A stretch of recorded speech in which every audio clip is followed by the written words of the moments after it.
Nitai Jaya Jaya Prabhupada, Prabhupada, Prabhupada, Jaya Jaya Prabhupada.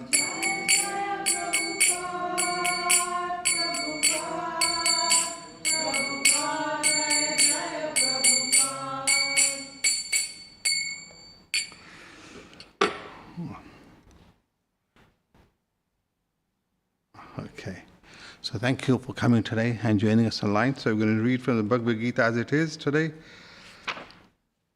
Chapter 14, verse number 17. Confused there. Right.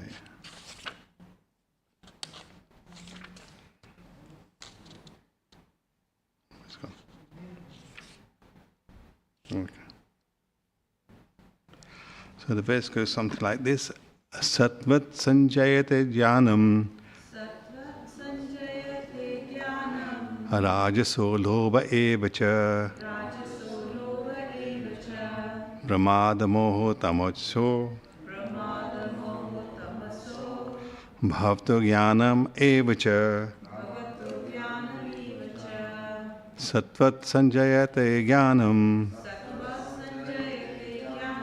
rajaso labho evacha pramada moha tamasyo bhavato jnanam evacha. So translation of the verse is, from the greed of goodness, real knowledge develops. From the mode of passion, greed develops. And from the mode of ignorance develops foolishness, madness, what is it? And illusion.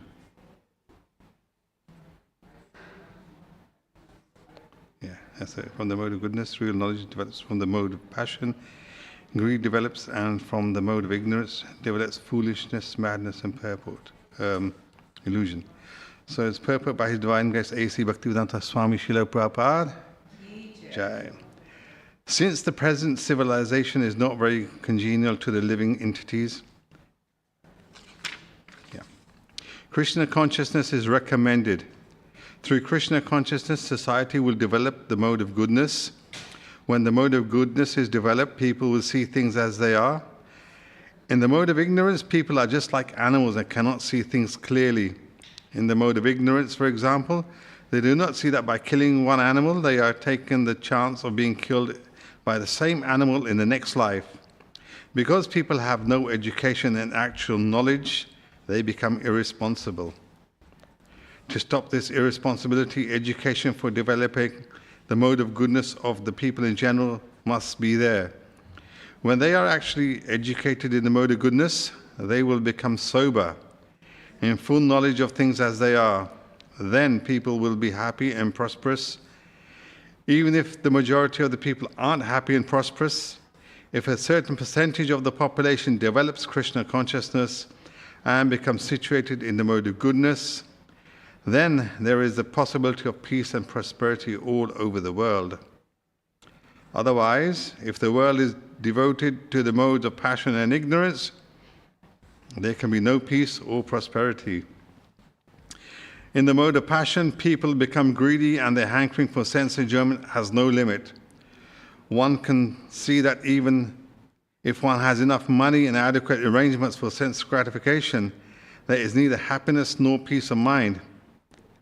That is not possible because one is situated in the mode of passion. If one wants happiness at all, his money will not help him. He has to elevate himself to the mode of goodness by practicing Krishna consciousness. When one is engaged in the mode of passion, not only is he mentally unhappy, but his profession and occupation are also troublesome. He has to devise so many plans and schemes to acquire enough money to maintain his status quo. This is all miserable. In the mode of ignorance, people become mad, being distressed by the circumstances. They take shelter of intoxication and thus they sink further into ignorance. Their future in life is very dark. So we will talk on that. Om Jnanatimrindasya Jnananjalashalakaya Chakshurulmilitan Yena Tasmai Sri Gurve Namaha. Jai Shri Krishna Chaitanya Prabhu Nityananda Sri Advaita Gadadhara Shivasadi Gaura Bhaktivedanta Ki Jai. Hare Krishna, Krishna Krishna, Hare Hare, Hare Ram, Rama Rama, Hare Hare. Okay, so we're on to the third part of the Bhagavad Gita.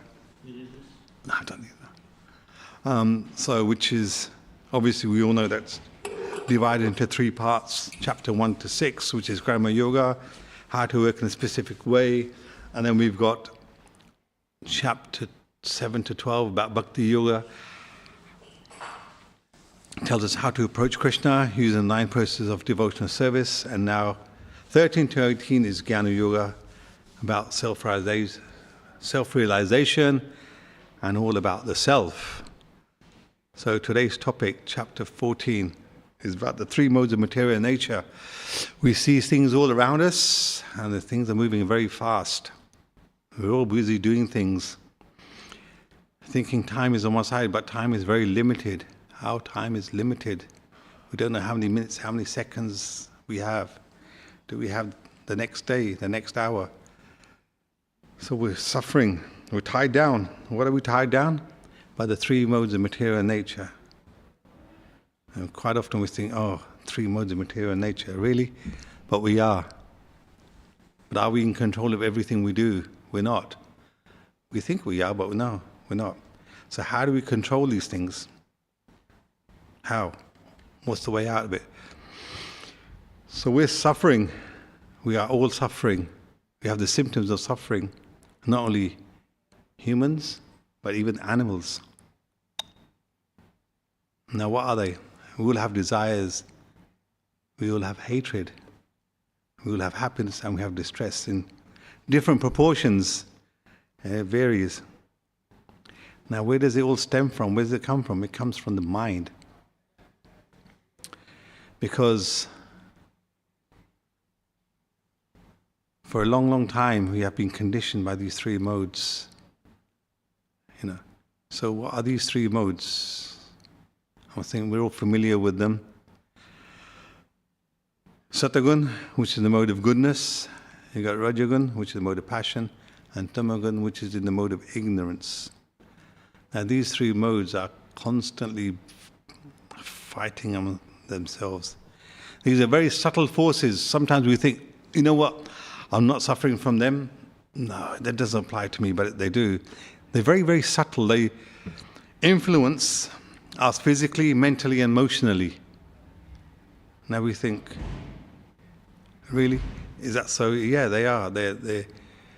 Now when we talk of the 3 modes of material nature, they're like ropes. They sort of tie us down to everything we do, these 3 modes. We can see these modes affect us every day, right? And they keep changing by the minute, So one mode is not dominant all the time. Sometimes you think, right, for today, for the next hour, I'm going to remain in the mode of goodness. Shri Radha Gokul Bhagwan ki, Sita Ram Lakshman Hanuman ki, Shri Go Nitai ki jai. So we think I'm going to be remaining in the mode of goodness for the next 1 hour, half an hour.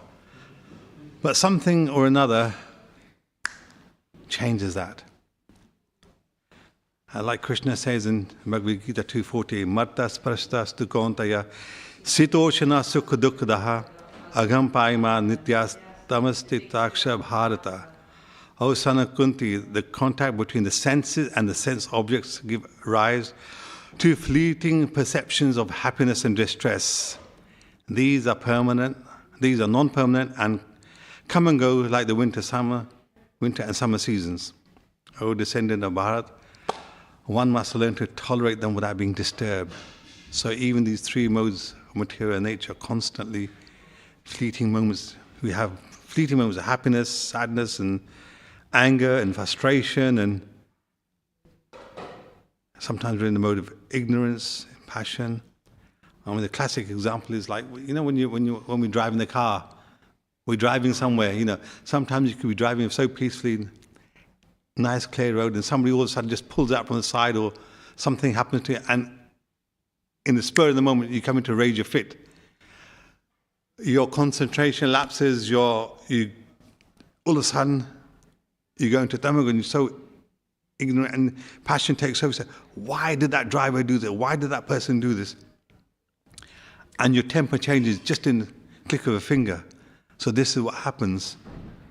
But then you see mode of goodness. I mean, like yesterday was raining so badly, everyone's thinking, oh my God, you automatically become lazy and you don't want to do nothing. So you go into a mode of ignorance and passion. You think, I just want to sit here. I don't want to do nothing. It's a cold winter's day. I just want to stay indoors and wrap myself up and don't want to do nothing.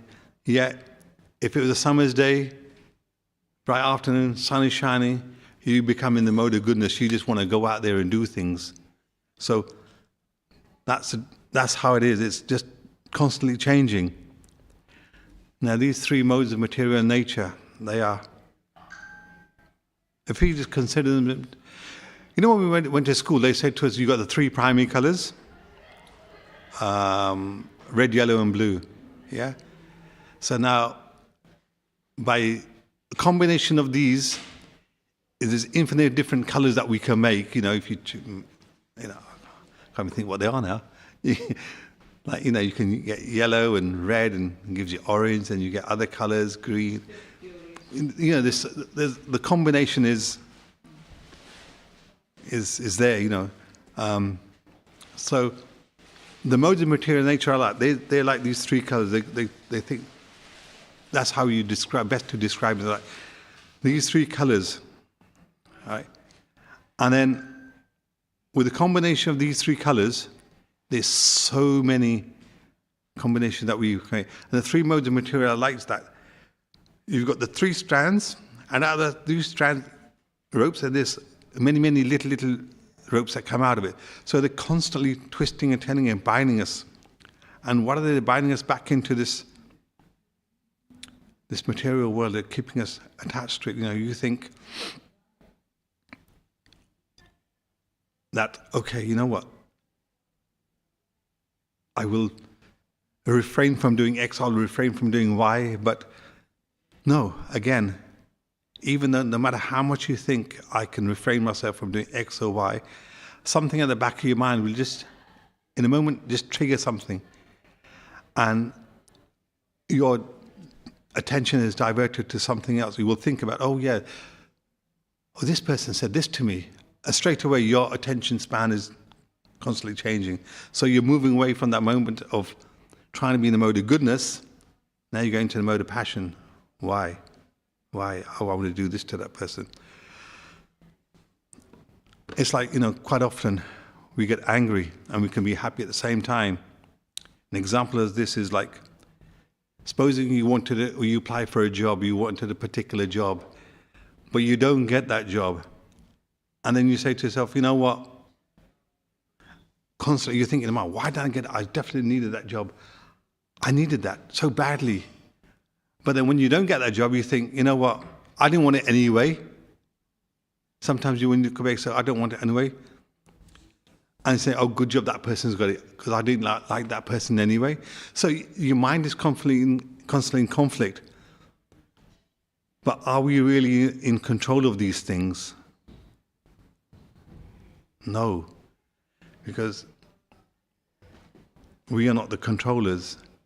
And in Bhagavad Gita, chapter 7, verse 13, Krishna says, deluded by the three modes, goodness, passion, and ignorance, the whole world does not know me, who I am, above the modes and inexhaustible.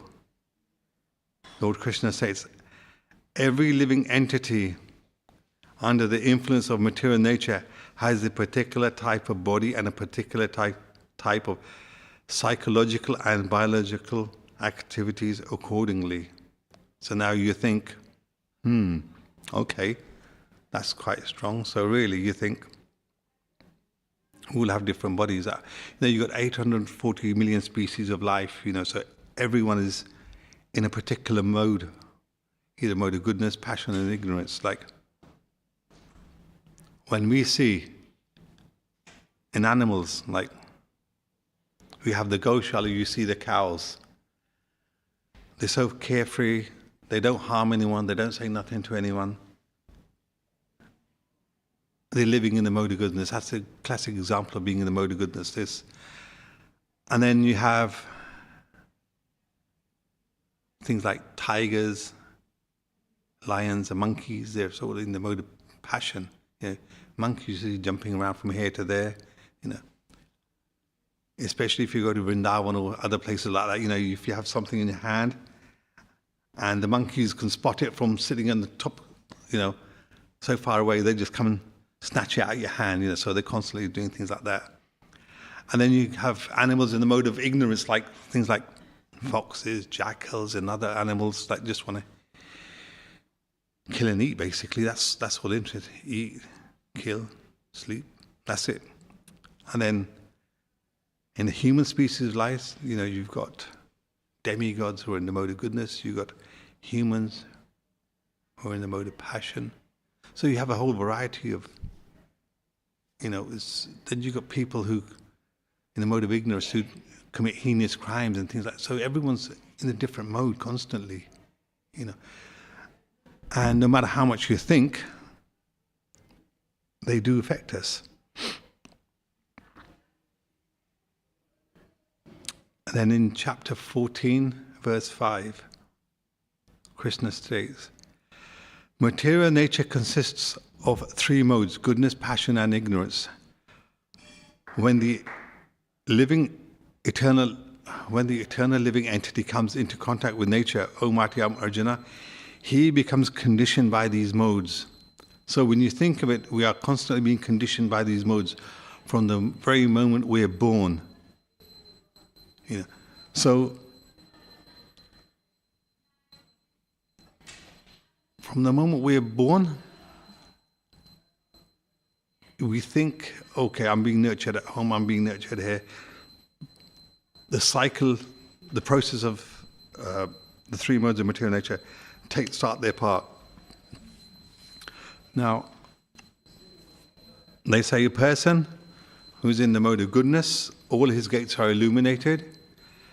A person who's in the mode of passion, he's always lamenting and hankering for things, sense gratification.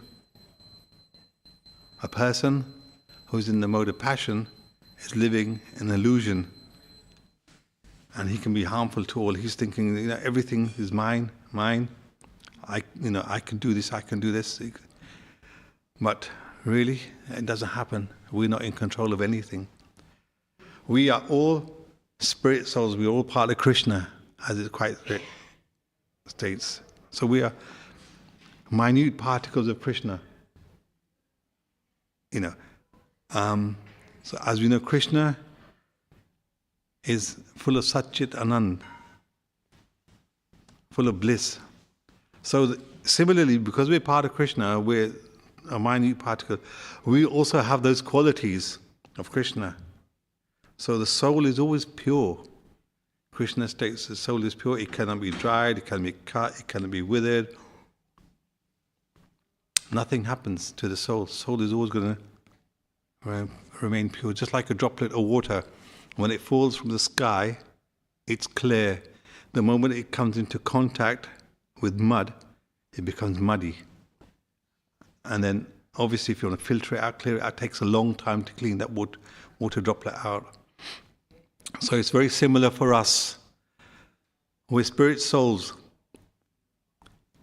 When we come into the material world, our consciousness is affected by Maya and the three modes of material nature.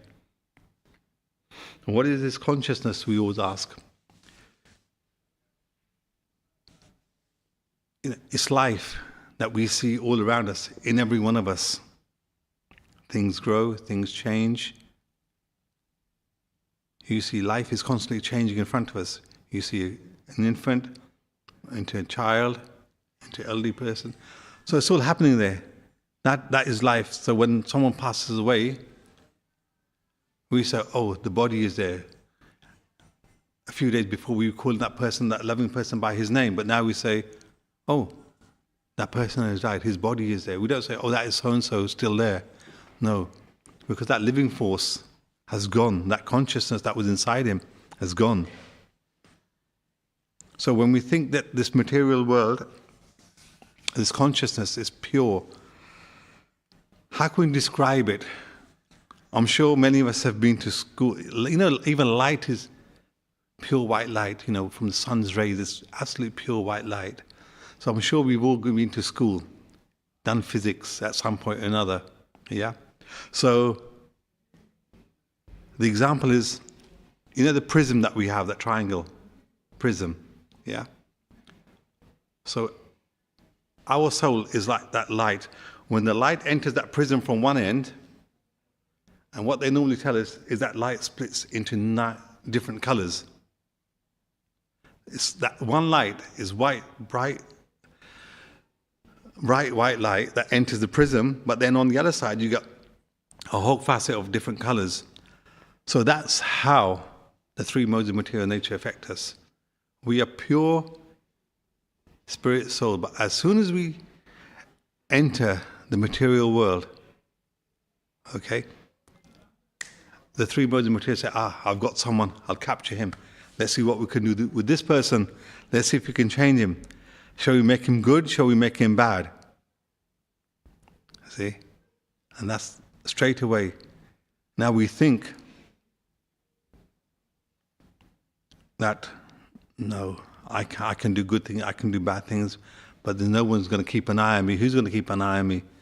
That's what we all think. But in chapter 13, text 7, we know that the body has an Atma and a Paramatma, which is soul and super soul. And the super soul oversees everything that we do, all good and bad. So there's a constant record being kept of whatever we do, from the day we were born until the day we have to leave this world. There's a whole record of everything that we're doing. And Krishna then again states in chapter 18, verse 40, there is no being existing either here or among the demigods in the higher planetary system, which is free from all 3 modes born of material nature. So, we think we're being kept an eye on, but even the demigods, whatever they're doing is also being registered. Hence the living entity, every living entity in this material world is being conditioned. Now, we can get away from this conditioning. And how do we do that? We have to start from a very early age to do that. Now, we think, really, is that possible? Well, it is possible. Because sometimes, we think, when a mother is expecting a child, and they will say, the mother should listen to spiritual things. Whatever the mother thinks, whatever the mind of their mother is, the child would automatically be attracted to those things. So that's why we say when the child is in the mother's womb, we should talk about spirituality. We should talk about things which will help the child. If you say to you, I want to go partying, I want to go drinking, I want to do this, I want to do that, the child will automatically pick up upon these qualities later on in life. We're thinking it won't, but it makes a huge difference, and it will. So the classic example we can think of this, okay? Lord Nrsingadev, Prahlad Maharaj, his son, he learned from Narad Muni about Lord Vishnu when he was in the womb of his mother. And that caused him to become a great devotee. So from the moment he was in his mother's womb, he started listening about Lord Vishnu, thinking, Lord Narada Muni explained to him who's Lord Vishnu, what is the Supreme Personality of God. He learned all this, and he picked up, and then he carried on with it. And then we have another example, Brahma Muni. Brahma, he learned the Vedas from Vashishta Muni while he was in his mother's womb, so he picked up. So this is why we say, even Prahlad Maharaj said, Krishna consciousness is very important, and you have to start from a very early age. So that we can all slowly develop being in the mode of goodness. Now we all think, why do we have to go to Krishna consciousness? Why don't we do something else? Well, there's always an easy route to becoming in the mode of goodness, or there's always a hard route. The school of knocks, you knock down, get up, carry on. It's like when you go to school, the teacher will say, do this way, you do the equation this way, you say, fine. If you try your own theories, you won't get to the end result, you'll be knocking your mind constantly. So what is that most important thing? Why do we say follow Krishna consciousness? Because in Bhagavad Gita 14.4, Krishna says, Aham bija pradapita. I am the seed-giving father of everything. I'm the seed-giving father of everything. Everything comes from him. So what is it? Our conditioning in this material world with the three modes of material nature is to forget Krishna at any given opportunity. It's sometimes like when you're sitting there trying to chant your rounds and the phone rings, you think, who could that be? Automatically you're distracted. You want to focus your mind so much on Krishna consciousness, but it gets so difficult. And then to the degree that you want to remember Krishna, or to the degree that you want to forget Krishna, Krishna happily complies with that. We all think I'm in control of everything, I can do everything I want. Well, then again, Krishna says, you know what, buddy, you're not in control of what you're doing, I'm in control. In chapter 3, verse 27, Krishna says, the spirit soul, bewildered by the influence of false ego, thinks himself the doer of activities that are actually carried out by the three modes of material nature. No matter how much you think you're in control, but you're not. So it depends on how much you want to give yourself to Krishna. If you want to learn about him, if you want to learn about his qualities, what he is, where he lives, what he does, he will give you that guidance. If you don't want to know about him, you say, okay, Mike, if you don't want to know about me, he'll happily assist. Because Krishna again says, whatever, as he's a Paramatma in your heart, he knows exactly what your desires are and what's in your mind.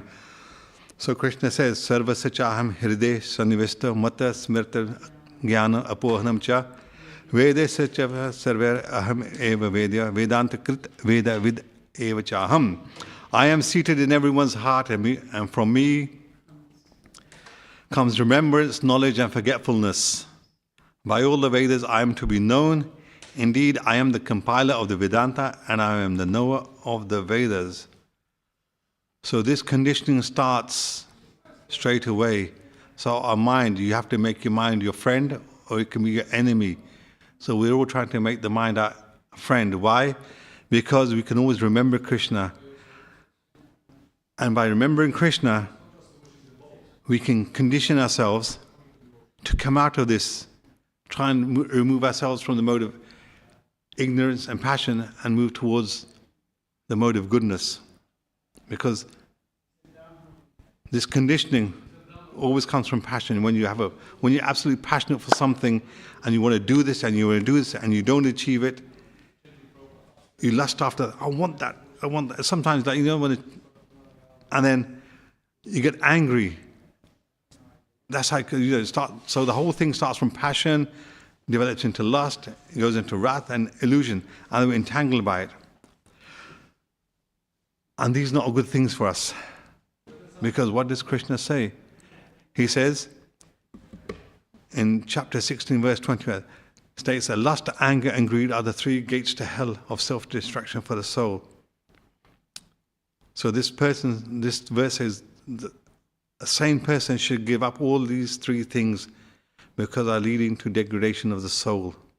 Therefore, we need to move to the mode of goodness. In the modern world, we see so many things that people are taking up to drinking, taking drugs.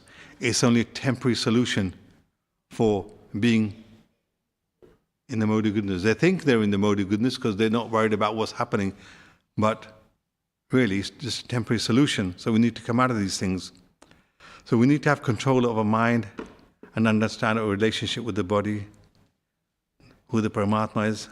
We have to be trying and be as much in the mode of goodness as we can. Sometimes even the foods that we eat, Krishna says, again, we need to have foods which are in the mode of goodness. They can help relax the mind, make us think properly. He says fruits, grain, milk, sugars, these are all in the mode of goodness. And things like meats and stuff we shouldn't be having. No intoxication. Mentally, we get disturbed when we're in the mode of passion. We're craving for more and more. If someone has 100 pounds, he says, I wish I had 500. When he gets 500, he wishes I have 1,000. It's never fulfilling for him. So the ultimate goal that we have is happiness. We're all looking for happiness. But how do we start looking for that happiness? That happiness starts by loving Krishna. Now, Srila Prabhupada has given us a very good formula. Just follow the 4 regulative principles and follow those. No eating, no intoxication, no illicit sex, and no gambling. These 4 things, if you follow them, your life will improve. You start taking little baby steps you need on the path of goodness. Now, when you think of goodness, we have this life, we don't know how long we've got it, so we need to be on this path of goodness. Once we're on this path of goodness, it's like, when we all go on holiday, we make big plans. We choose where we want to go. We use our mind. You want to go somewhere very nice, somewhere hot, somewhere cold. Our mind is being focused for that purpose. So you think, I want to go to this place. And what do you do then? You buy your ticket. Now you're buying your ticket. How are we going to buy our ticket? Now we want to go back to Golok Vrindavan. So what do we want to do? We want to do our devotional service. And there's 9 processes. Follow any one of the 9 processes. Hearing, listening, chanting, serving the Lord, cooking for Him. Any of these processes that we can do, they're very simple to follow. Any one of those. Then you need to pack your bags. Your bags that you're going to pack is your karma, all the good deeds that you're doing. Because if there's any bad deeds that you got packed with you, what happens when you're at security? They find something, you have to leave that behind. So they say either you can leave it behind or you can't travel. So you have the option. So who's at security? For our security said we have the 4 regulative principles, and that we must follow, because everything is being noted. And then once you're following the 4 regulative principles, you're doing your devotional service, you got your good karma, they let you go through security, you get to the waiting area, the transit lounge. When you're in the transit lounge, which is this material world that we're in now, we're doing all our good deeds. Everyone's waiting for their turn to catch that flight. You don't know when, what day, what time, nobody knows. But when your time comes, you just have to go.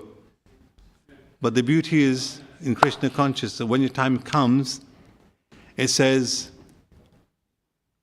I forgot what they are now. The Yamadutas don't come to collect us. Okay? The Vishnudutas come to collect us, and not the Yamadutas. So you're sitting there. And once you've got your boarding pass in your hands, the Vishnudutas are here to take you. You're getting on that plane to Golok Vrindavan. And when you're getting on that plane to Golok Vrindavan, we don't have a problem who's flying it, because we know Srila Prabhupada and Guru Maharaj are the pilots for the flight. They will take us to Golok Vrindavan. And so on the final thought that I'm going to leave you with is verse 9, chapter 9, verse 34.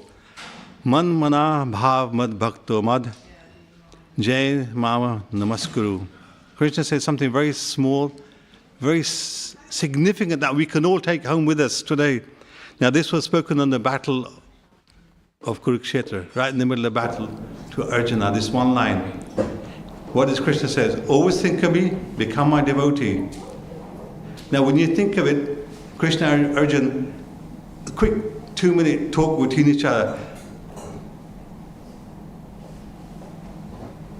Because Krishna is saying, if you can't do this, if you can't become a devotee, just worship me, he's saying. So, and the battle, you expect Krishna, Arjuna saying something like, oh, should I get flowers for you? Shall I get some sandalwood paste for you here? And should I worship you in the battlefield? And then Krishna says, you know what? Okay, just offer me your obeisances then. That is doable, isn't it, on this battlefield? I don't want you to do this hokey-pokey paraphernalia stuff. Right? Just before starting this fight, just say, Krishna, offer my humble obeisance to you, and that's it. Just by bowing down your head, just mentally pay your obeisance to Krishna. And that is the most simple thing that we can do. So on that thought, when you go home tonight, now the curtains are going to open, what we should all be doing is bowing down and paying our obeisance to Krishna. Now, I'm sure we all got a picture at home of Krishna or an altar at home every single day before you go to work and come back from work. A very simple thing, bow down to Krishna and just say, Krishna, I offer my humble obeisance to you, please accept it. And that's all you got to, that's your baby steps into your mode of goodness. So I'm going to finish it there because Aarti is going to start in the next 1 minute. If anybody had any questions or anything, I should be outside. Srila Prabhupada ki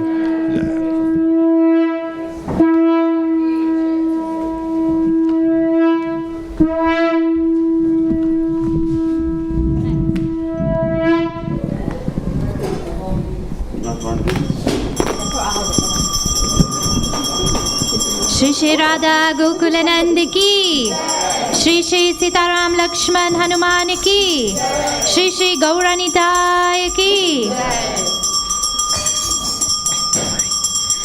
जय जय गौराचंदे आरती को शोभा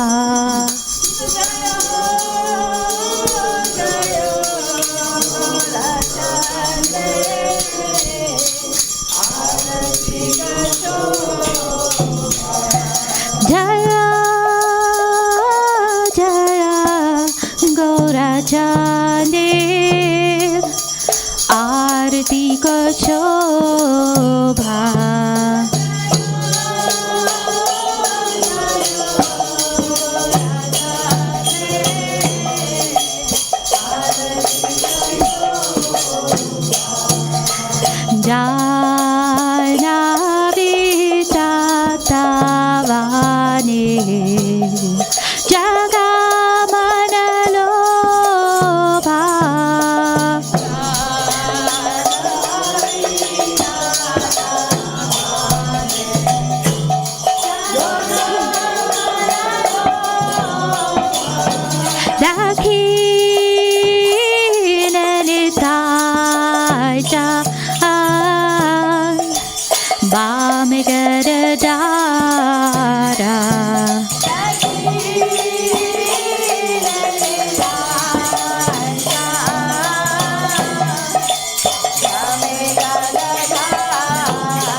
श्रीनी वासा छत्रधारा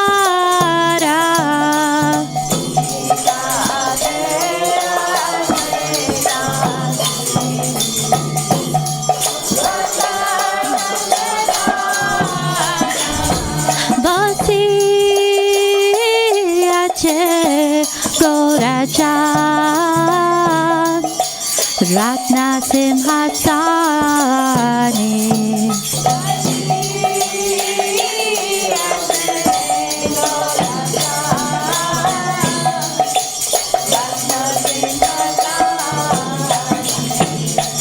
आरती को रेना ब्रह्मा आदि देवताने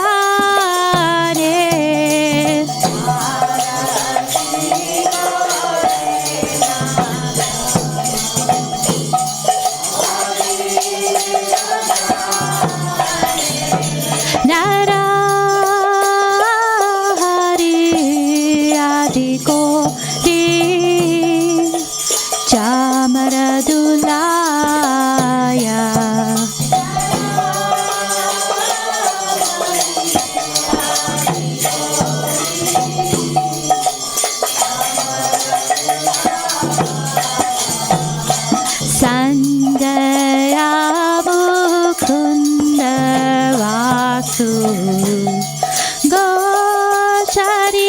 Gocharidaya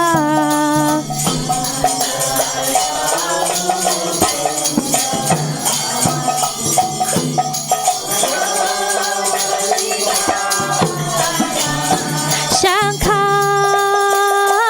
baje Shanta baje बाज Kartala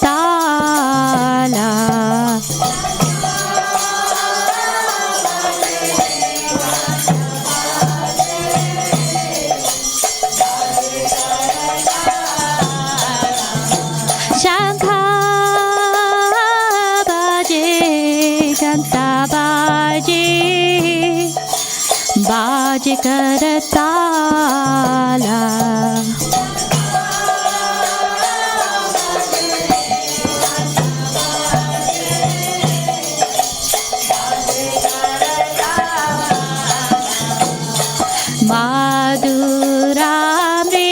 Madhuramritanga baje Paramarasala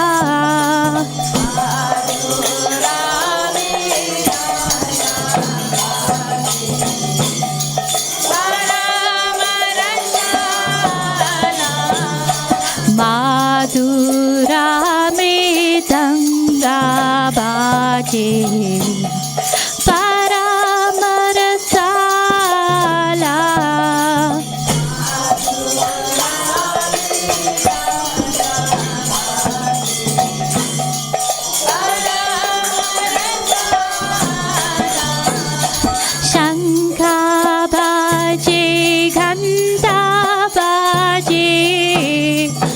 Madhur Madhur Madhur baje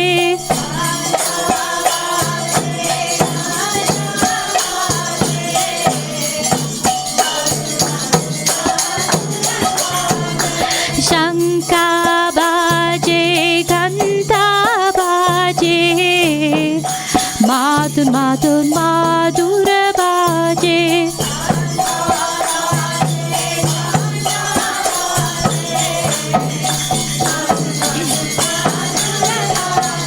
Madhur Madhur Madhur baje Madhur Madhur Madhur baje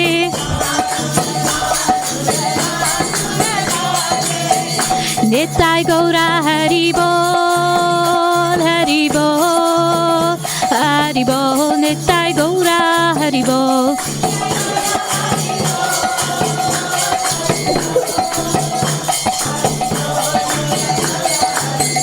Nitai Gaura Hari Bol Hari Bol Hari Bol Nitai Gaura Hari Bol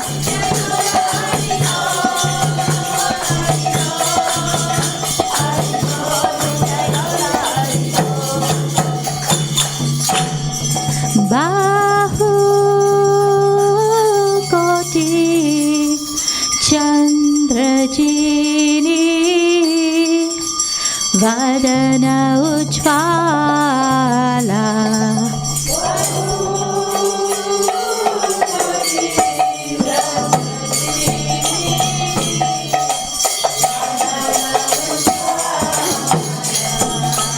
Gala desi panamala Kore jalamala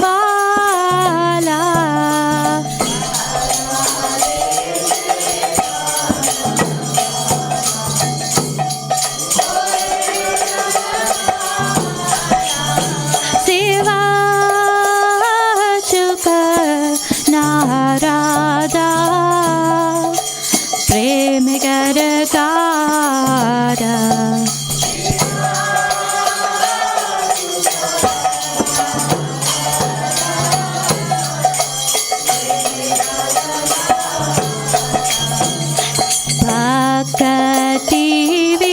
Bhaktivedanta dekhe Karara sampada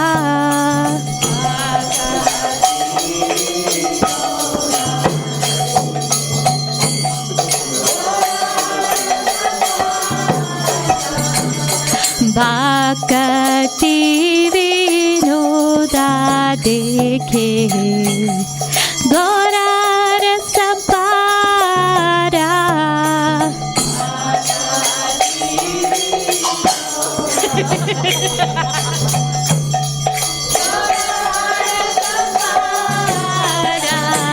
Jaya Jaya Gaura Chandir Arati ko shobha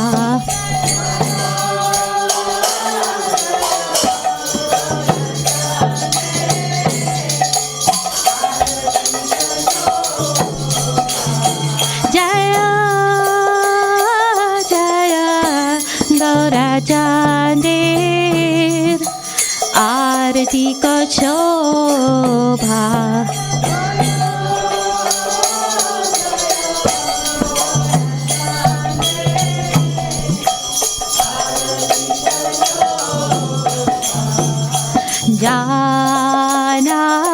Bhaktivedanta Manor Jagamanalobha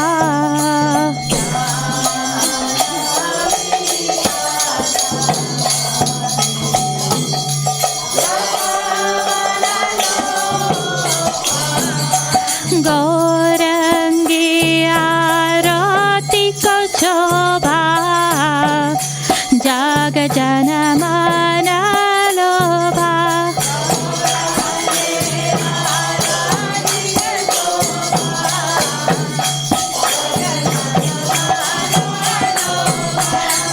Gaurangi Arati Kochobha Jagajanamana-lobha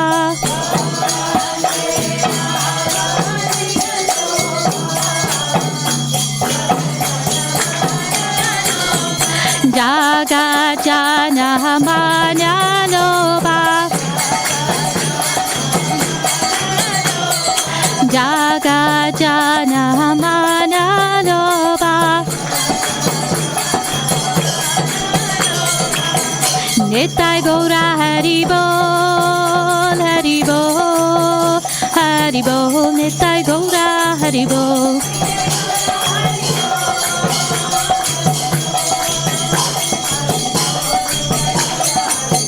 Nitai Gaura Haribol Haribol Haribol Nitai Gaura Haribol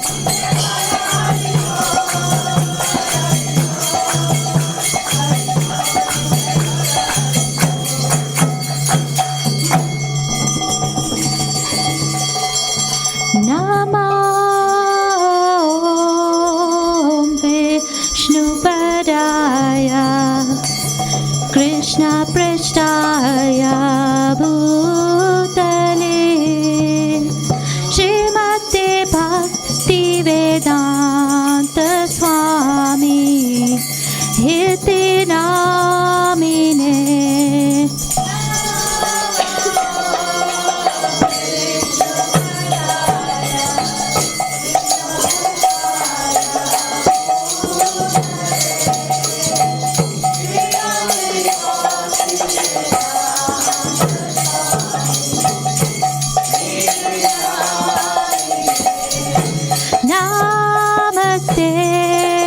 Saraswati Deve Gauravani Pracharine Nirvishesha Shunyavadi Pashadyari Shatarine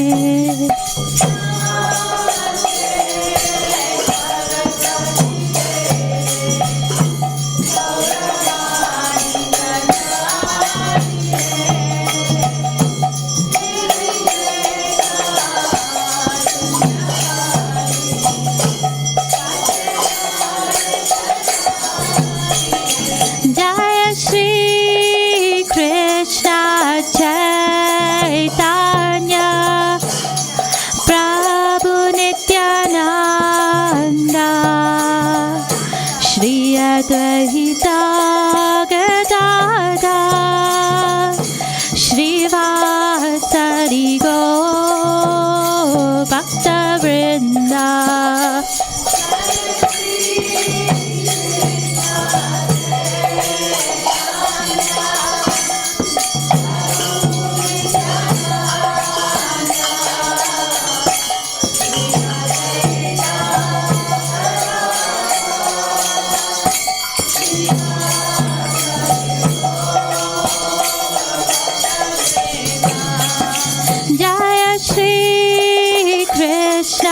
Chaitanya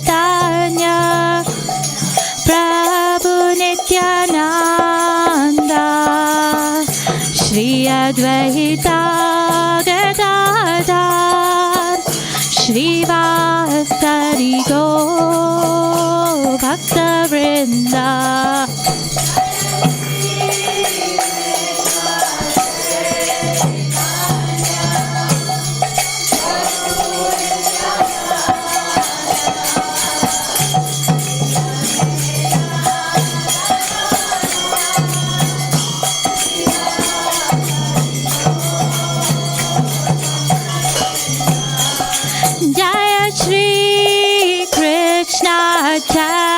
Chaitanya Prabhu Nityananda Shri Advaita Gadadhar Shri Vasari Gaur Bhaktivinoda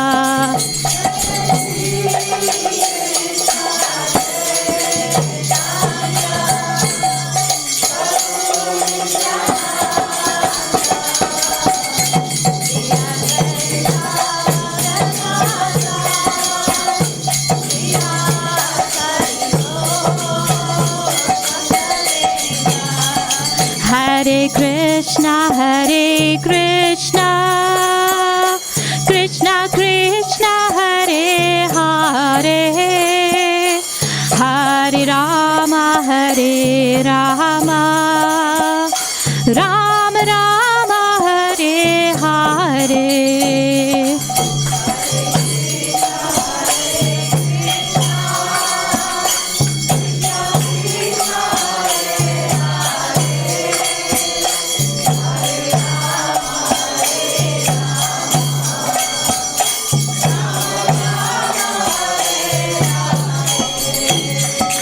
Hare Krishna, Krishna Krishna, Hare Hare, Hare Rama,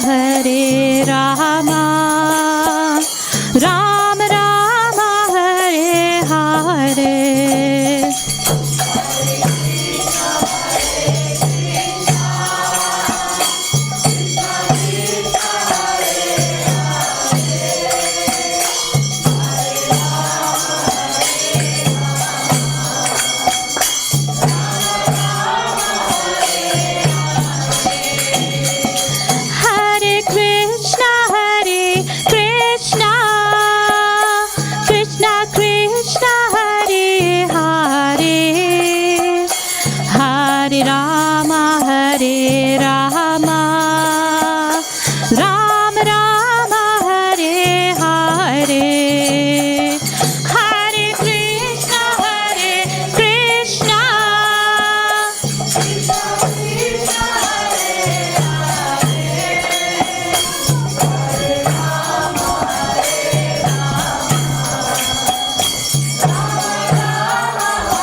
Krishna Krishna Krishna Hare Hare, Hare Ram, Ram Rama, Hare Hare.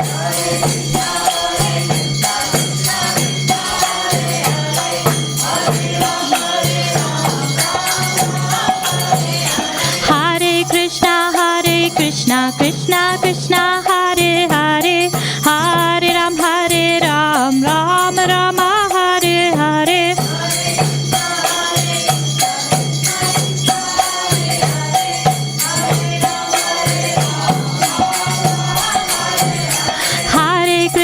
Hare Krishna Krishna Krishna Hare Hare Hare Ram Ram Rama Hare Hare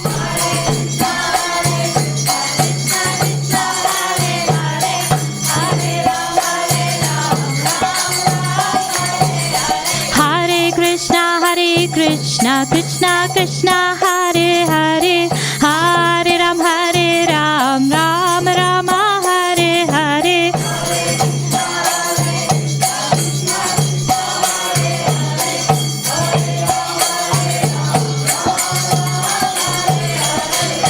Hare Krishna